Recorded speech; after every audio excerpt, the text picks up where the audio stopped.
Assalomu alaykum. Zaryadchiga ko'rmadingiz hali? Aka, men sizlarni yaxshi xonadon ko'raman. Akam aytgan gapni qo'llaymanmi? Non olib keldim, qayerga qo'ysam bo'ladi? Telefon qo'y. Endi siz bilan xonadosh bo'lar ekansiz-da. Ana, men qayerga joylashaman? Yo'q. Noying otdim. Tur abi, ko'rpachadan joy olasiz. Ana, 4 ta kompot ham olib keldim, qayerga qo'yay? Kompot? Mani joyimni bo'shatinglar, divanda o'tasiz do'stimlar. Divanda yo'qmi? Ha, ona xavotir olmang, joylashdim. Ovqat yeb oldingmi, bolam? Berib yuborgan narsalaringizdan yeb olaman xoh. Nima deysan? Ha.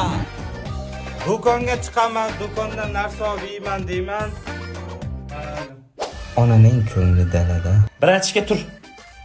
Nimaga? Kompot tugadi. Nonim bor-ku. Ha, noning bor. Bo'pti, ko'rpachaga o'tib ol tur. Birinchi kursga nimaga ovqat qilmayga?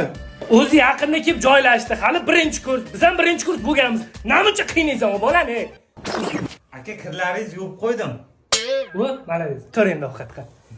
Unaqa emasdi. Non bo'ldi. Ha, birinchi kurs. Tur ko'rpachada.